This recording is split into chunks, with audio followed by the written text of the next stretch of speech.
but proud people of the Empire State. From the financial and entertainment epicenter of New York City to the sleeping and empty small cities and towns of upstate, which once bustled with manufacturing, mining, and farming.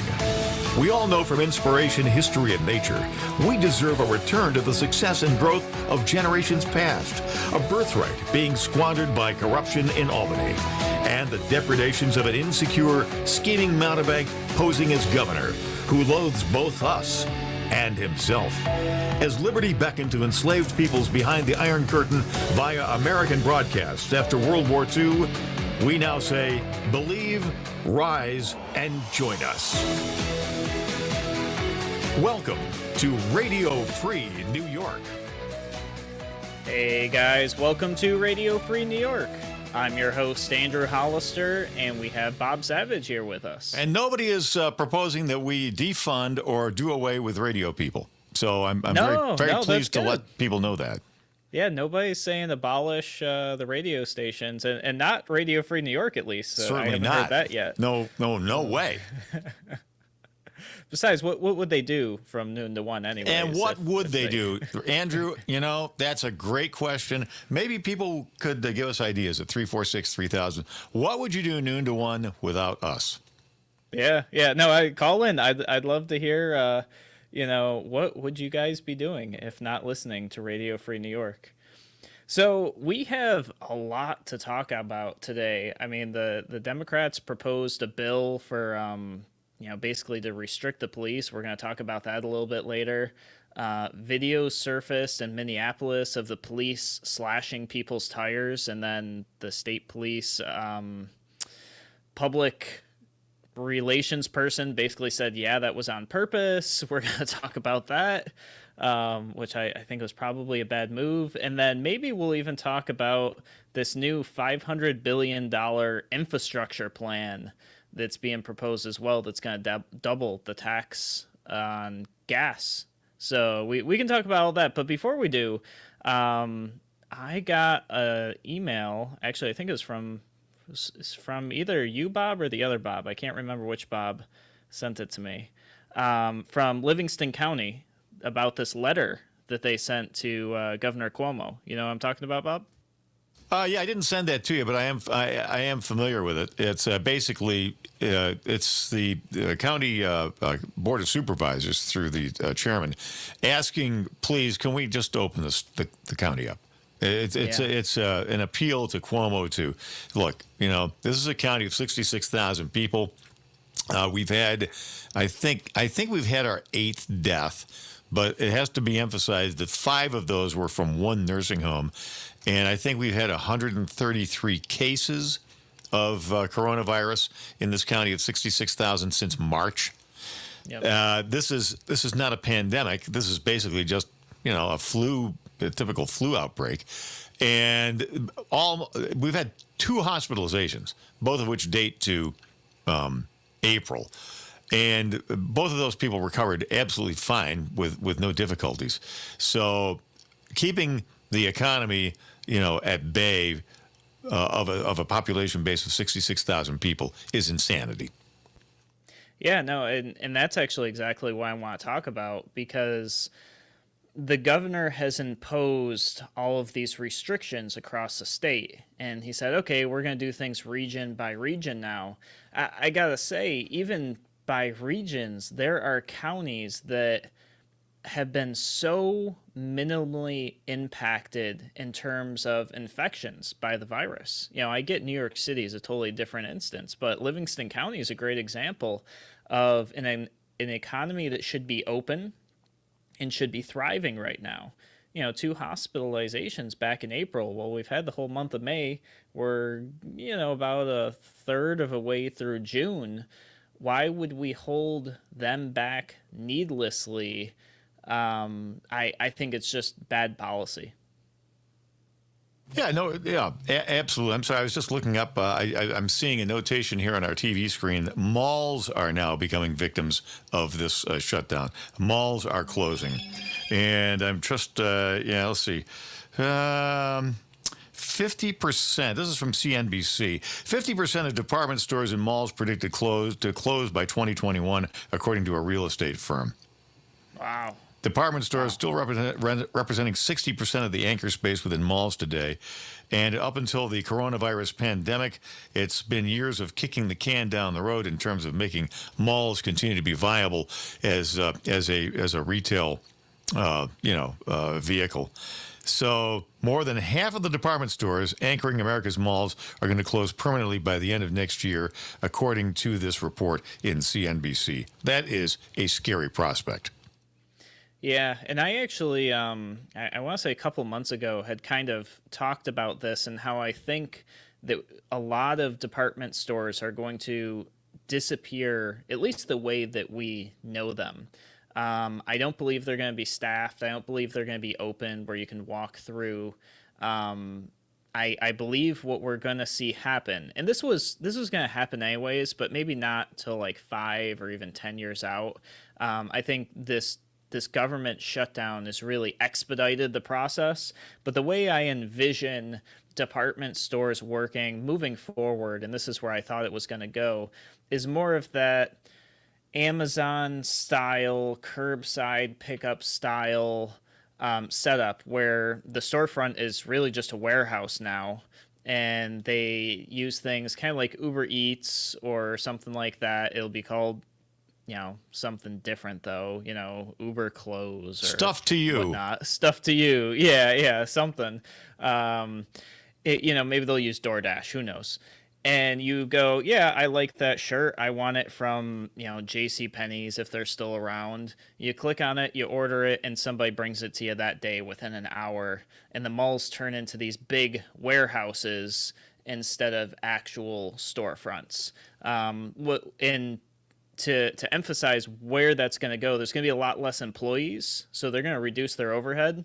And I believe that most stuff will be packaged in a box, ready to go. And when you place your order, a little robot machine is going to pick it up, put it on the conveyor belt, and it's just going to ride its way out to the next driver. It's going to be totally automated. Is there a prototype for this anywhere, Andrew? Is this actually being done? I think Amazon uses some of this type of automation already. I don't know to what extent, and I don't know that they would tell us anyways. But it's pretty feasible. I mean, if you can put things in a modular structure on a shelf, and I would say there's actually a hotel in New York City that I went to a couple of years ago where the robot stores your luggage. I don't know if you've ever seen that. I forget what hotel it is. But you put your luggage in a box, a little robot arm picks it up and stores it somewhere. And you can use, I think it's your hotel key card. You want your luggage back, you do it. And you can watch the robot do it. It goes, it knows exactly where your luggage is. It pulls it out, puts it on the thing, gives it back to you. I envision this is where retail is going to go, where even if you showed up at the store, maybe there's a person at the counter, maybe there's not, but you don't walk through the store anymore. You just say, hey, I want these things. They key it into the computer, robot puts it in a box, and here you go. So basically, when you back to the mall concept for just a moment, basically what you're talking about is the Amazon concept, except you drive to a distribution point. The package or item is not shipped directly to you. It's kind of like half Amazon. So you go to this distribution point, and it's similar to some of our older listeners, like my age, probably remember a retailer in Henrietta called Circuit City.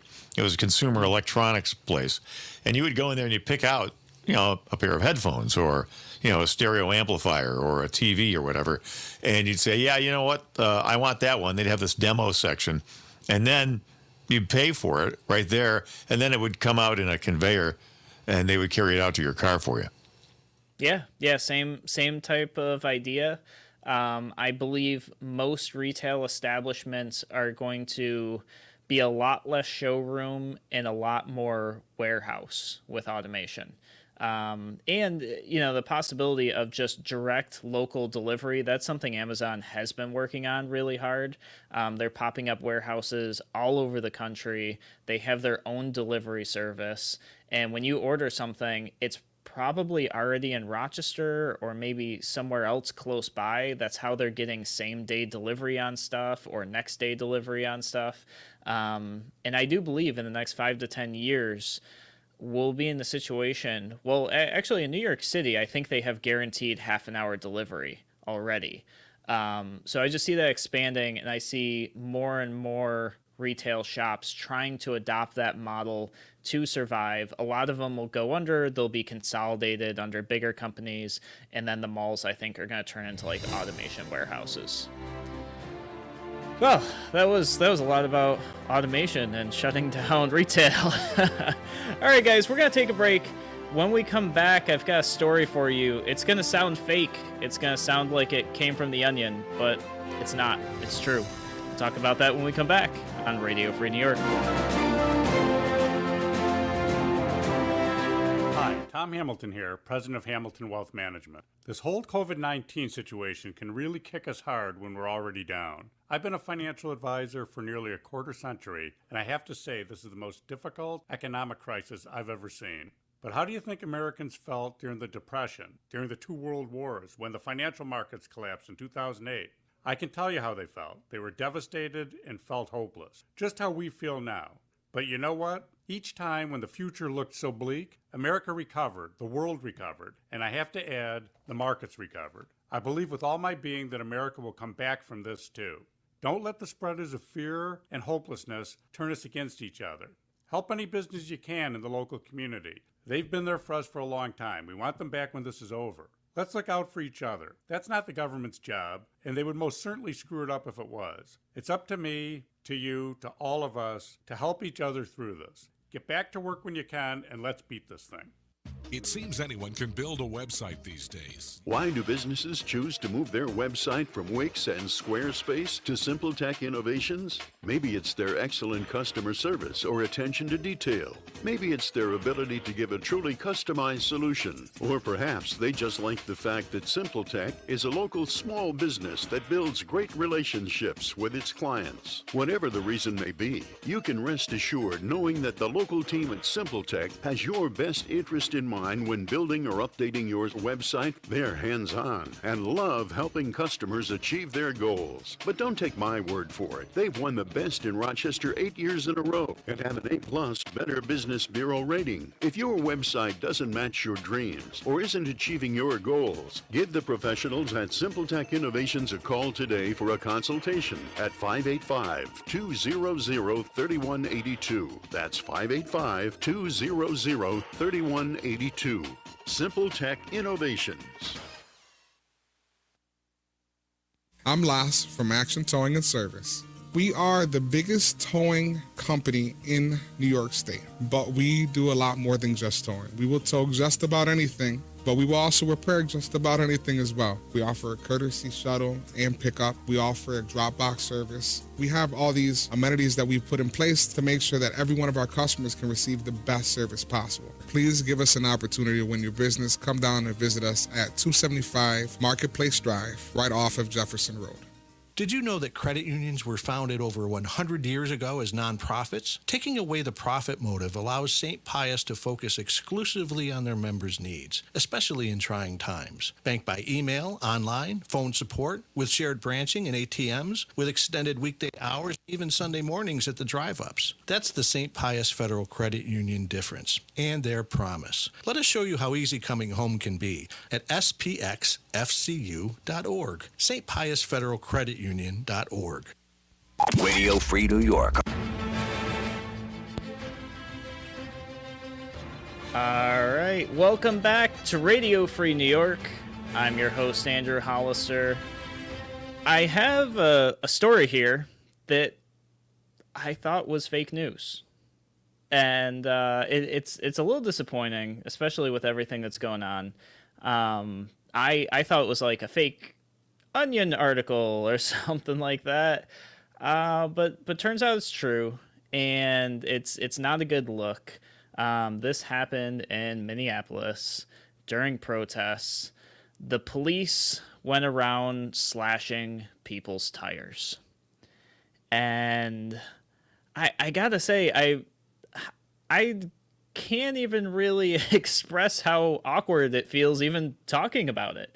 Because what was the rationale for that? What were they trying to do? Yeah, so Here, I've got Bruce Gordon, who's a spokesman for the Minnesota Department of Safety. He says state patrol troopers strategically deflated tires in order to stop behaviors such as vehicles driving dangerously and at high speeds in and around protesters and law enforcement. Actually, Andrew, you know something that's not new, and it was done in Rochester. I just did an interview with Charlie Schiano, who many people who listen to local radio here in Rochester knew for many years. He was a city councilman and he was a county legislator and was part owner of our pro soccer franchise here, the Rochester Lancers, when they were legendary back in the 70s. He remembers being a National Guardsman during the riots of the summer of 1964. And what was going on was in certain neighborhoods, cars were being used to attack police. They would, they would be manned by rioters who would sit and just like idle in parking spots. And then as police arrived on the scene, the cars were basically being used as projectiles. They would run down officers or attempt to run them down, or they would crash into police cruisers and disable them. And so in areas where, owners have been warned to remove cars from the streets so they didn't present a threat to law and order, they went and they would either bayonet the tires or they would fire service revolvers into the engine compartment and disable the engine, blow up the distributor or whatever, because the cars were being used as weapons. Yeah, wow, that's crazy. I couldn't really imagine seeing the police going around shooting people's cars. I mean, they were told to remove them, So yeah. And because they were there and they, in some cases they were even manned, they had to be disabled so they didn't represent the potential of a threat. Yeah, so I don't know that any warning was given out about this. The state police didn't say, hey, we warned you guys this would happen or anything like that. I feel like that would be part of their response. And I think maybe people would have heard that and been like, okay, this is a bad thing. This could happen. I don't know that there's a justification for damaging personal property, but I think the thing that people are most upset about is there was a Kmart parking lot a few blocks away, and all of the tires of every vehicle parked in the parking lot were slashed. They weren't even at the protest. So that alone was a little disappointing. Bruce had said, well, we were trying to specifically target vehicles that looked like maybe they could have dangerous stuff in them, like bricks or cement. Which of course people are like, I had nothing like that in my vehicle. Why were my tires slashed? Among the people who had their tires damaged was also the news crews and the medical crews as well. All of their tires appear to also have been slashed. Maybe not all of them, but enough of them that this is kind of peaked in articles.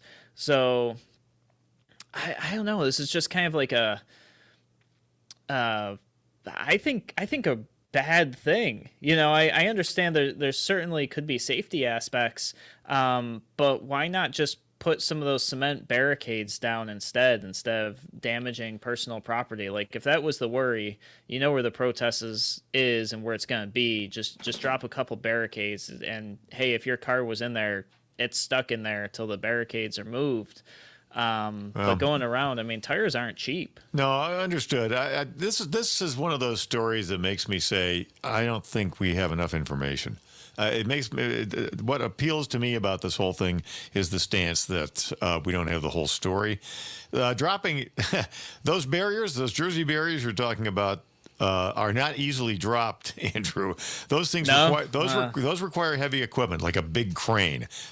Every one of them is 8,000 pounds. That's 4 tons, and so they need to be placed carefully. And sometimes they represent a threat in and of themselves. As far as I can't imagine what the explanation would be for slashing all the tires in a parking lot, unless that parking lot was being used as an assembly point for terrorists and activists, and the owners were told to remove the cars or that they would be disabled. We don't, but you say we don't have any reports of that.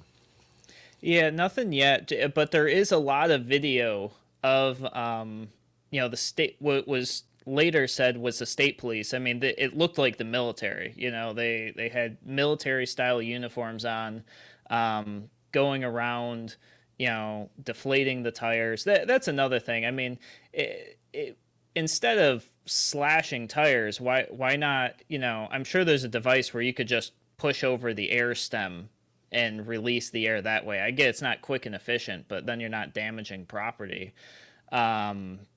But yeah, so just there's tons of videos online of it happening. The state police said, yeah, we did that. It was on purpose. And to me, it's just a really bad look. Things aren't going very well in there anyways. They didn't offer any explanation for it. They just said, yeah, we did it. We slashed the tires. Yeah, well, I mean, they said it was, strategic to prevent people from driving into the crowds, but I don't know. That just kind of feels like a catch-all type, like, yeah, this is procedure. We're just going to do that. And, I think this is one of the places where they're now saying they want to defund and, remove the police force. I'm sure this didn't help that cause any. Well, the defund thing, of course, is everybody has to understand when we're talking about defunding the police or eliminating the police, that's not really what the political left wants. What they want, they don't want to eliminate police. What they want is they want to recast police in the same way that they have the Democrats and the left wing have taken over other institutions such as the military, education, entertainment, and so forth. They want to control it. So what they don't want the police that we currently have. They want different police, and those police would be firmly under the control of the political left and would be used to achieve left-wing objectives. I would say that taxpayers need to revolt, and they need to say, no, we're paying taxes for police protection, not for pet social engineering projects from the political left. So you don't get to just take our money that we paid in for a specific purpose and recast it and reuse it for to ingratiate yourself with your constituency. That's not going to fly. Yeah, and Kevin and I talked at length yesterday about some of the things that are being discussed that they're quote unquote saying defund the police. Really, it's a shift of resources. Some of it isn't terrible, like in giving the police a more narrower focus. But I think what we're going to find is that's not what's going to happen.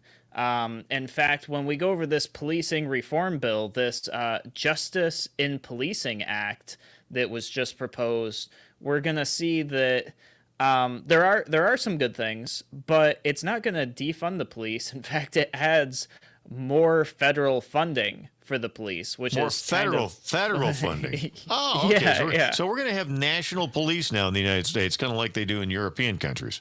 That's a really bad idea. Yeah, I don't know if it'll. Well, I mean, they'll be tied to the money, right? So yeah, they'll kind of have more say because otherwise they'll pull their funding, and that's exactly how Cuomo takes control of law enforcement here in New York State. They get a lot of state funding, the sheriff's departments, the local PD. So when it comes time to do things like say, no, I'm not going to enforce the SAFE Act, well, they get a call from Albany and say, hey, you know that $4 million budget we were giving you for XYZ? If you're not going to enforce the laws of New York State, you're going to lose your funding. Yeah. You better step in line. And guess what they do? Yeah, they also do this with education. So you're wondering what's going on with your kid. Why can't my kid's college open up? Why can't he go back to school this fall because of the COVID scare? And it's a private college, right? It's not SUNY. It's not a public college at all. But they're so hooked, on the crack of government money that they have to pretty much kowtow to whatever Albany tells them to do. Yeah, no, absolutely. And that's the same reason that we have Common Core here in New York. It's all tied to the money that they're getting, and they'll do whatever to get the money. That's how it's been, guys. All right, we're going to take a break here. We'll be back in a moment. on Radio Free New York.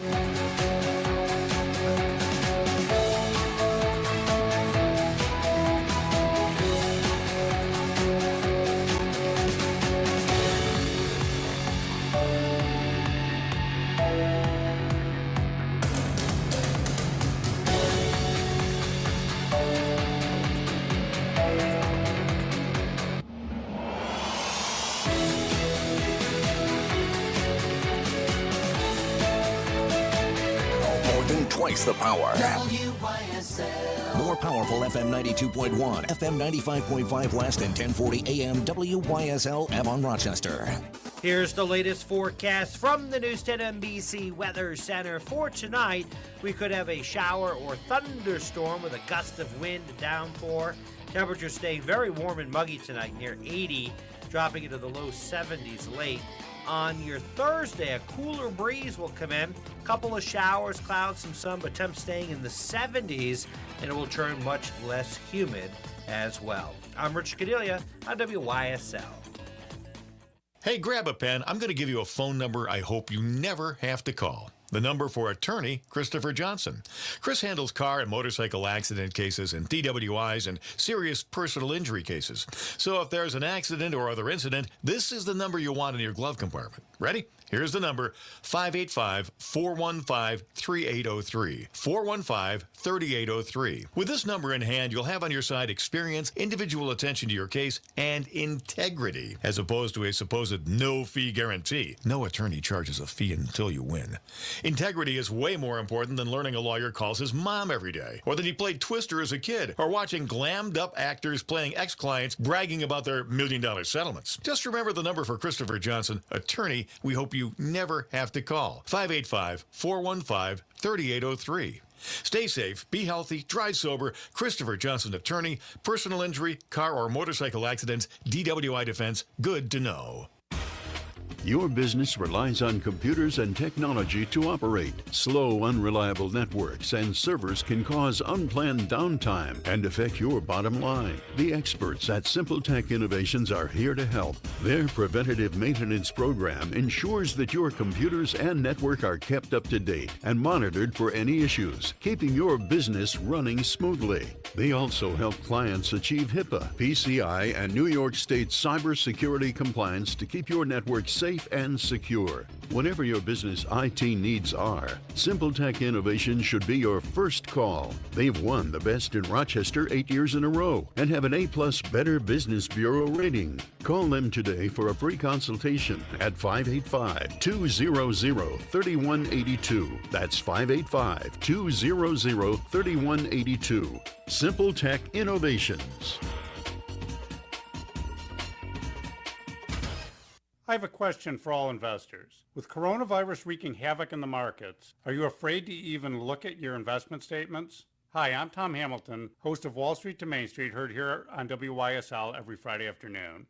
I've been an investment professional for nearly a quarter century, and I've helped investors through many market messes like the one we're in now. Maybe I can help you too. Hiding from reality is not a plan, or at least it's a terrible plan.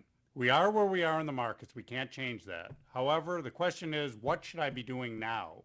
If your current advisor's answer to this question is basically do nothing and hope, then maybe you should talk to someone else. Stop worrying and let's do something about it. Give me a call. To contact Mr. Hamilton, call 585-381-9870 or go to HamiltonWealthManagement.com. That's HamiltonWealthManagement.com. Advisory services offered through Wealth Plan Partners. Securities offered through Securities America, Inc., member FINRA SIPC. Hamilton Wealth Management and Securities America are separate entities. Do you have to have every fan in the house pointed right at you to stay cool? Honey, we need help. Call Taylor at 500-HELP. Are you wearing an ice pack on your head because your air conditioner quit? Honey, we need help. Call Taylor at 500-HELP. Taylor is always on call to help. So when an AC emergency happens, any time of the day or night... Honey, we need help. You know what to do. Call Taylor. 500-HELP. Are you experiencing back and neck pain after weeks of quarantine spending hours in front of a computer or phone? Dr. Andrew Lazaro at Solace Chiropractic has provided over 80,000 treatments and offers safe and effective care to help your body get back to functioning as it should. Insurance is accepted and he is currently taking new patients. So call Solace Chiropractic 598-3031, located at 160 Packett's Landing, Fairport, or visit him at solacechiropractic.com. 598-3031. Here comes the bloom. Celebrate spring with a brilliant color of annuals. Everything you need for your gardens and beds. Farm fresh produce too. 7 days a week at J&A Farm Market and Greenhouses. Route 15 just south of exit 9 off 390. J&A, always bloomin'. The Livingston County Reproductive Health Center offers free or low-cost confidential health care for adults and teens. The Reproductive Health Center can help you prevent or plan a pregnancy, provide STD testing, and more. Day and evening appointments available. Call 585-243-7540 today. You're listening to Radio Free New York. All right, welcome back to Radio Free New York. I'm your host, Andrew Hollister. And next on our agenda is to talk about this policing reform bill.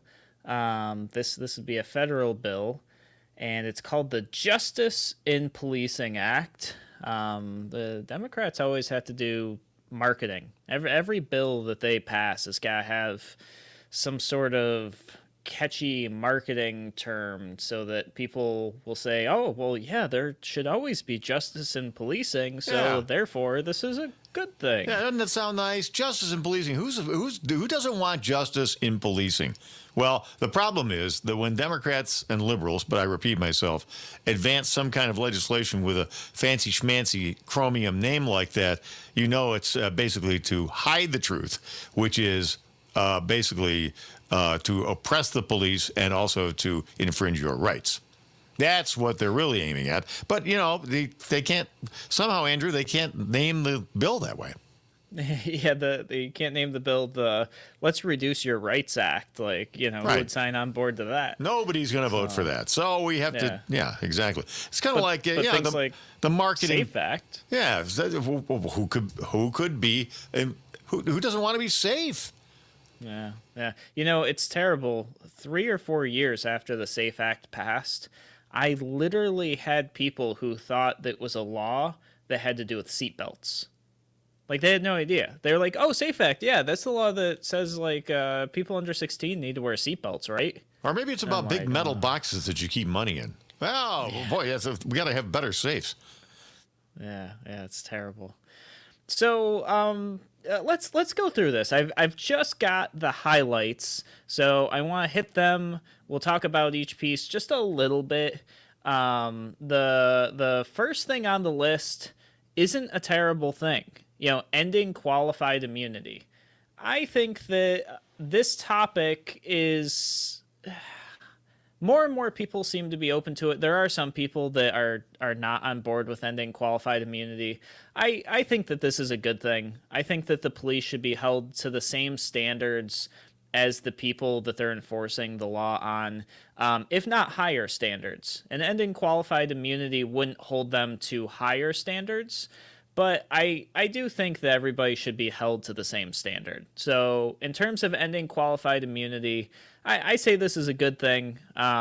Justin Amash actually had a bill for this that was a pretty good bill. Of course, the Democrats and the Republicans won't touch it because he's not a registered Republican or Democrat. So his bill is not being looked at, but it did end qualified immunity. So qualified immunity, I'll give that a green check mark.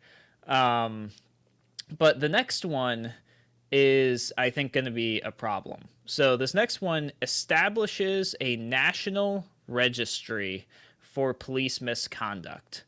I've got a number of issues with this. First is national registry equals, a lot of federal dollars being spent. Probably a contract being awarded to somebody's crony to manage this database, handle the infrastructure, add a bunch of government bureaucracy, and then maybe tie police officers to something that may or may not be true. I think that this is a bad idea. To be honest, I think ending qualified immunity makes this national registry moot, because if a police officer commits a crime, then they will have a criminal record, Right. assuming that the court finds them guilty. All this stuff all these things are unnecessary, and there's an implicit message too with this national police registry, and that is the police are somehow some kind of dangerous instrumentality, like guns. So we have NICS, right? That needs to be managed on a governmental level. No, what they are is they're public servants, and they're there to protect the safety of people. This is all proceeding from that image that Democrats and leftists, but I repeat myself, are trying to project, that police are rampaging their way, through black neighborhoods and harassing and beating African Americans because they want to. And that's a totally false narrative.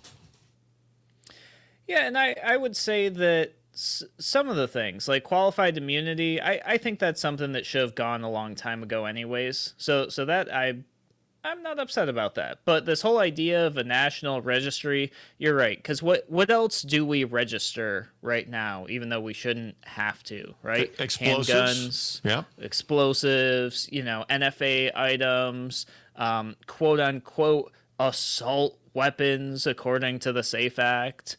Anytime you have a registry, we have to sort our recyclables too. Anytime you have a registry, yes, go ahead. I'm sorry. No. Anytime you have a registry, it's not typically for good things. I guess you could say, well, there's a registry for motor vehicles. Those aren't like dangerous, scary things. But this whole idea of creating a registry, I'm totally opposed to this. Not at all. You get rid of qualified immunity. If a cop commits a crime, they get arrested for it. They get prosecuted for it. If they are found guilty, it shows up on their criminal record when they go to apply to another police force. Because this is why they're talking about this national registry, by the way. They're saying a cop can do bad things in a department, get fired, and then just go to another department and get rehired. Well, I would venture to guess that the new department hiring them is probably going to call the old department anyways. Exactly. And say, why'd this guy get fired? And they're going to say, he beat the snot out of somebody for no reason and then went home and beat his wife, so we had to let him go. And they go, oh, yeah, maybe that's not the type of person that should be a police officer. We're not going to hire him, or something like that. They're going to do a background check. So I think the National Registry is just a way to make government bigger, to spend more money. I think that's just a no-go. Next item is banning police chokeholds. This to me is like, yeah, that if that isn't illegal already, it should be illegal. I think that it is already illegal in most states. I know it's definitely illegal in New York City. I think in New York State and in many other states. So this is kind of like I think it's just there so people agree with it type thing. I think we all agree police shouldn't be holding people in a chokehold. So that seems like an easy one. This next one, though, is something that warrants, I think, a little bit of discussion. The talk of banning some no-knock raids. So for those who might not be familiar with what a no-knock raid is, that is the police get authorization. I believe it's in part of a warrant, and I think the rest of it is going to determine based on like county, city, state law. But this is the idea that the police can assemble, enforce, blow down your door, rush into your home, or place of business or whatever, warehouse, something, and arrest everybody inside, seize what's in there, but they don't have to give any type of advance notice. They don't have to knock on the door. They don't have to identify themselves as police. They can just kind of like bust in, do what they got to do. Don't they need a court order for that? I believe they need a warrant, and I think the rest of it is going to be determined based on state and local laws. So it might be a little different in New York versus another state, but I'm assuming it's got to be an additional document signed by the court. That's my understanding, but I don't know how loose it is in other states. So that's what a no-knock raid is. In my opinion, and I'm hoping to talk with somebody in law enforcement to get the perspective of like a valid use for a no-knock raid, because to me, a no-knock raid seems very, very dangerous for everybody involved. Especially me. I grew up in the city. I grew up in a place where people physically tried to break into our home many times at night. And we've even had people impersonate the police to try to break into our home where I grew up. So this idea that somebody can bust down your door without saying that they're the police seems like people who are armed, not knowing that they're police, are going to shoot at them or do whatever. If you don't know that it's the police, then I just feel like that puts people in serious risk. And just the way I envision this happening is somebody busts down the door, you hear the noise, you go to defend yourself and your family, not knowing that it's law enforcement, and maybe you lose your life. Maybe your family loses their life too. So I've got some concerns about that. We're going to talk about it a little bit more when we come back from break, because I think this is something worth talking about. So we're going to take a break. We'll be back on Radio Free New York. And send a shout out along the network line to our fine affiliates, WACK in Newark, AM and FM, and also in Elmira, it's The Patriot in Elmira and Corning. We'll be back. Why do businesses choose to move their website from Wix and Squarespace to SimpleTech Innovations? Maybe it's their excellent customer service or attention to detail. Maybe it's their ability to give a truly customized solution. Or perhaps they just like the fact that SimpleTech is a local small business that builds great relationships with its clients. Whatever the reason may be, you can rest assured knowing that the local team at SimpleTech has your best interest in mind when building or updating your website. They're hands-on and love helping customers achieve their goals. But don't take my word for it. They've won the best in Rochester 8 years in a row and have an A+ Better Business Bureau rating. If your website doesn't match your dreams or isn't achieving your goals, give the professionals at SimpleTech Innovations a call today for a consultation at 585-200-3182. That's 585-200-3182. SimpleTech Innovations. Aircraft Environmental Systems proudly supports Radio Free New York. Rochester-based leaders in climate simulation chambers for America's R&D laboratories. We're experts in troubleshooting, calibrations, custom designs, and consulting for more than 40 years. Industry pioneers, we created the first ever fleet of temperature, humidity, and altitude test chambers available to rent coast to coast. Trained and trusted by environmental chamber manufacturers, we are ACES. Find us at acesinc.com. Fiorella, a family-owned farm-to-table Italian restaurant at the Rochester Public Market, is open for curbside contactless takeout Wednesday through Saturday. Lunch 11:30 to 2 and dinner 4 to 8. Fiorella offers wood-fired, old-world-style pizza with naturally leavened dough and house-made fresh pasta. Check out our Facebook and Instagram at Restaurant Fiorella for nightly specials. Thursday is gnocchi night. Call 434-5705. View the takeout menu on the web, restaurantfiorella.com. Your business relies on computers and technology to operate. Slow, unreliable networks and servers can cause unplanned downtime and affect your bottom line. The experts at SimpleTech Innovations are here to help. Their preventative maintenance program ensures that your computers and network are kept up to date and monitored for any issues, keeping your business running smoothly. They also help clients achieve HIPAA, PCI, and New York State cybersecurity compliance to keep your network safe and secure. Whatever your business IT needs are, SimpleTech Innovation should be your first call. They've won the best in Rochester 8 years in a row and have an A+ Better Business Bureau rating. Call them today for a free consultation at 585-200-3182. That's 585-200-3182. SimpleTech Innovations. Radio Free New York. All right, we're back here on Radio Free New York. I'm your host, Andrew Hollister. Before we took the break, we were just talking about no-knock raids. If you are a member of law enforcement and there is a compelling reason for these, I would love to hear it, and not in terms of, to spark a debate or to fight over it or anything like that. I'm genuinely interested in understanding when and where this would be appropriate. There have been like multiple reports throughout the years of these going very bad, where maybe they had the wrong address or just like the totally wrong person. I think it's extremely dangerous for law enforcement. I think it's dangerous for the community. So I think eliminating no-knock raids is a good thing. I think it's a good thing for the police. I think it's a good thing for the community.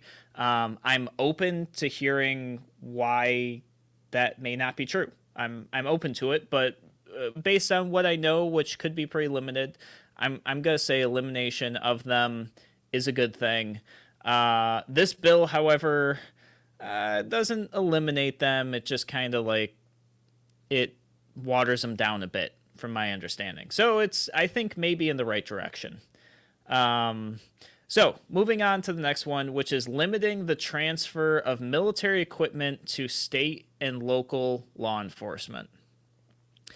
I think that for the most part, this is a good thing. I don't think we need MRAPs and things like that on the streets. And Now, MRAP, folks out there, it's like a super Hummer. It's a up-armored kind of vehicle.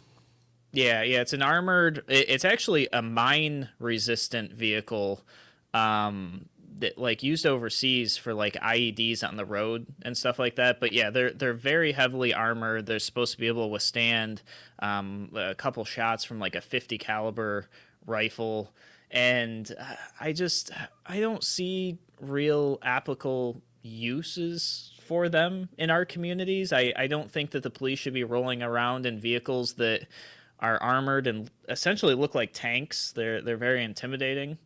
I do, however, think that if a law enforcement department is going to order a bunch of like M16s or similar style platform rifles, and the military to service some of them, and we can save taxpayer dollars by transferring them to police departments, sure, yeah, that's fine. That stuff is in pretty common use even in the civilian world.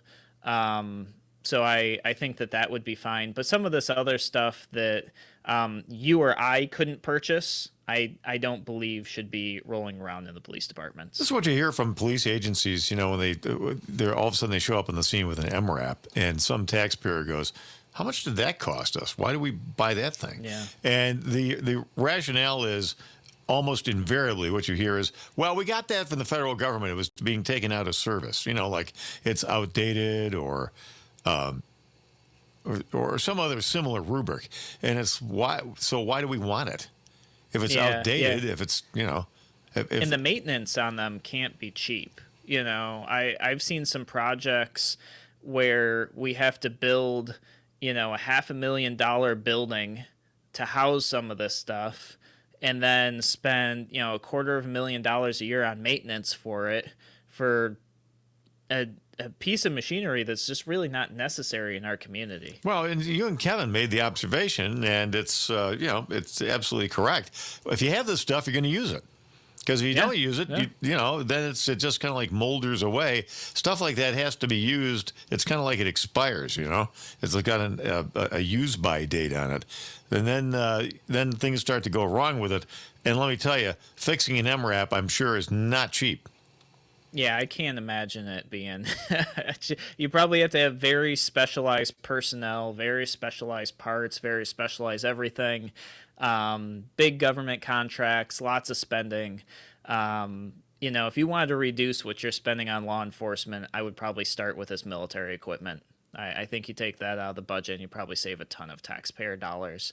And you wouldn't have to reduce the size of your police force at all. You just reduce the toys that aren't really necessary for our community. So, next item on the list here is requiring the use of body cameras and car dash cameras on federal law enforcement. Now, this one I am going to be honest with you guys, I don't actually know much about. In general, I like the idea of body cams, and when I speak with police officers, they like them too. Which is not what I was expecting to hear from police officers, but what I've heard from many, many officers is that the body camera footage usually gets them out of trouble.